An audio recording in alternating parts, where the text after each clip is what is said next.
Oi pessoas, meu nome é Vitória e você está no canal A Teoria das Laranjas e hoje eu vim conversar com vocês sobre um livro incrível que eu li nos últimos dias aí. E o livro é o Vozes, do Ariel Celeme.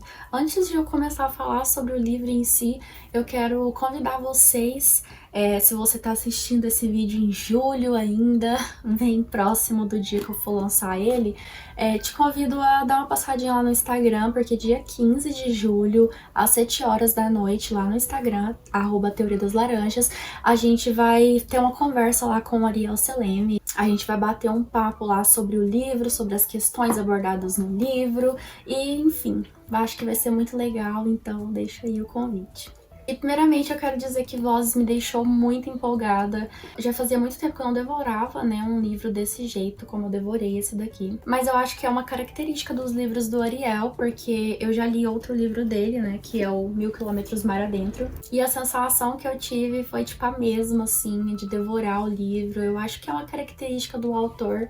E o que é legal dele é que os livros dele são muito diferentes, com temáticas muito diferentes, só que você consegue perceber a autoria do autor ali dentro, né? Eu acho que isso mostra o quão bom ele é.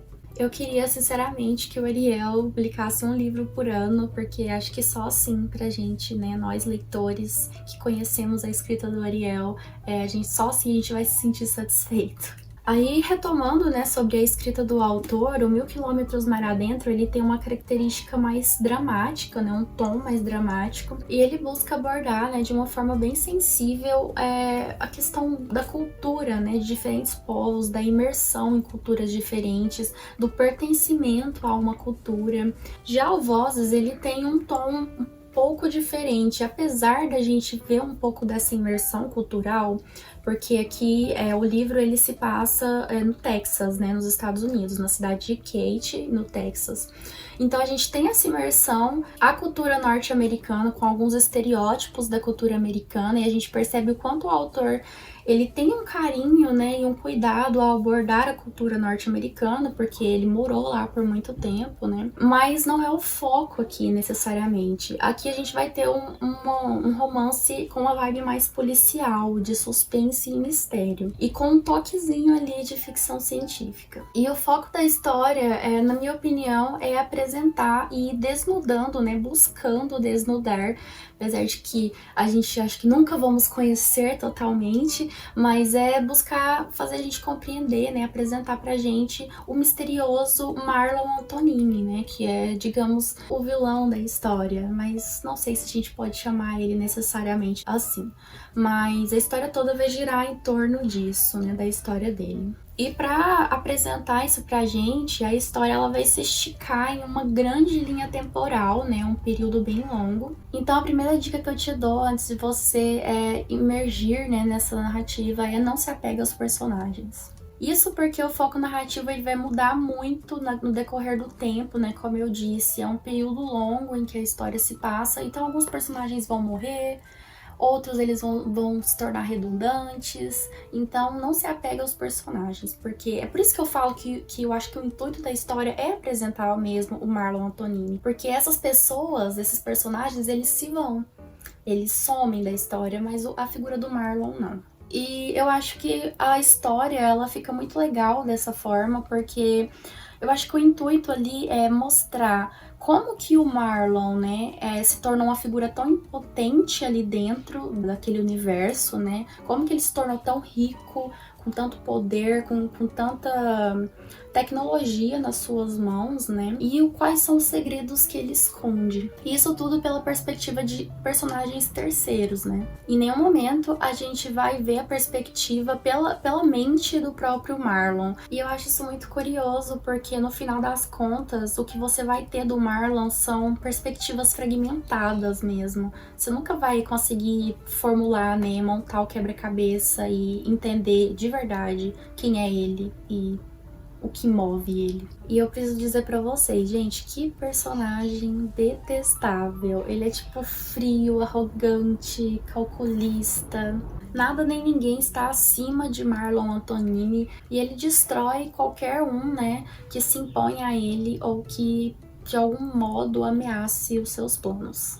Enfim, gente, eu acho que a ideia da história, ao apresentar uma figura tão forte, é mostrar que, tipo, se a pessoa tem tanto poder e tanto dinheiro, não importa que justiça exista no mundo, sabe? Que nada vai conseguir se impor a isso.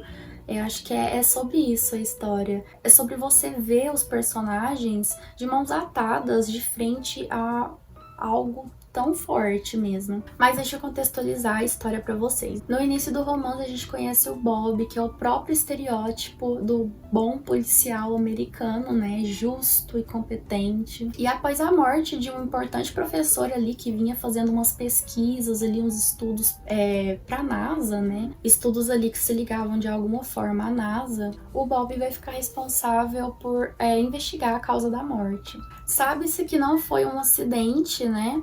Porque a causa da morte ali foi que ele caiu ali de uma escada, de um lugar muito alto. Então, ou ele suicidou, né? Ou alguém derrubou ele de lá, porque o jeito que ele foi encontrado não condiz com um acidente. Então, as coisas vão começando a se ligar e adivinhem quem está envolvido nisso tudo. Marlon Antonini. Isso porque o Marlon trabalhava com esse professor ali naquele laboratório e foi ele que encontrou o corpo do professor. Mas logo qualquer suspeita que recai sobre ele é extinguida, né? Porque o Marlon é o bom homem.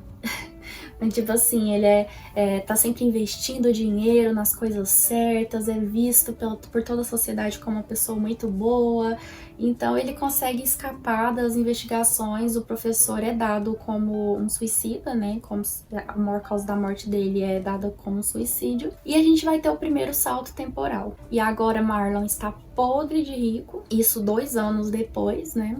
E há boatos ali de que ele possa se tornar o homem mais rico e importante do mundo inteiro. Mas isso vai acabar atraindo a atenção de algumas pessoas que vão fazer algumas indagações, né? Como ele pode ter enriquecido em tão pouco tempo e como que ele pode ter conseguido se tornar referência se tratando de avanços tecnológicos, né, em tantas áreas diferentes. E é claro que a princípio, né, isso é só uma curiosidade, né, para conseguir compreender como uma pessoa pode chegar aonde o Marlon chegou, mas com o tempo ali as pessoas elas vão começar a perceber que o buraco é mais embaixo, que pode ter algumas coisas meio podres ali envolvidas. São muitos personagens e muitas reviravoltas. Vozes assumem em certos momentos, né, um tom de ficção científica, inclusive o plot da história, né, é relacionado a isso, mas 90% dele é suspense e mistério. Eu amei esse livro, eu amei até as pontas soltas que foram deixadas. Eu não sei se foi proposital por parte do autor ou se ele só deixou passar sem perceber, assim, mas eu gostei muito. Eu acho que deixa a mente do leitor ir vagando ali, né, tirando suas próprias conclusões e abre o universo, amplia o universo. Então nem todas as respostas, né, as perguntas que eu tinha na minha cabeça foram me dadas, né? Mas eu acho realmente que essas pontas soltas, né, essas respostas não dadas é o que torna esse livro tão espetacular. Não temos apego, não temos um personagem principal. Como eu disse, são personagens que vão tecendo, né, ideias sobre o Marlon, coisas fragmentadas, mas no geral a gente tem, pra mim, na minha opinião, uma única personagem principal, que é Kate, a cidade, né, que fica no estado do Texas, é uma cidade verdadeira. E pra mim, ela é a única que realmente sabe tudo que o Marlon fez, tudo que os outros personagens fizeram, é a única que sabe exatamente tudo que aconteceu de verdade. Acho que não há muito mais o que falar aqui, né, sem dar spoiler, então eu só deixo a minha mais humilde recomendação. Na verdade, humilde nada, eu recomendo de verdade, sem nenhuma humildade, esse livro é muito bom. Tá aqui um belíssimo livro, né, de um autor brasileiro com uma vibe policial, de suspense, com um toque de ficção científica aí para os amantes de ficção científica. Um livro sobre poder, política e ciência. Um livro que, como eu disse, né, tem todo o cuidado e amor do autor pela cultura norte-americana, por ele ter morado nesse local, né? E a gente vê aqui refletido muito do que ele conheceu lá, né? Nas suas visitas à NASA, né? Lá em Houston, no Texas. É um livro frenético, sagaz e muito inteligente. E eu simplesmente não esperava nada menos do Ariel. E é isso, gente. Tá aqui a minha indicação. E leiam, gente. Tanto Vozes quanto 1000 Quilômetros Mar Adentro, eu juro, você não vai se arrepender. E é isso, gente. Não se esqueça de se inscrever no canal. Se você ainda não for inscrito, de deixar o seu like, o seu comentário. Te convido, né, novamente para você estar lá presente, né, no Instagram. Dia 15 de julho, às 19 horas, para nossa conversa com o Ariel, né, nossa live. E te convido também a me seguir lá no canal do Twitch, tenho feito, né, lives por lá quase todos os dias. E a gente conversa bastante e lê, fazemos sorteios, então deixo aí o meu convite. Um beijo e até mais!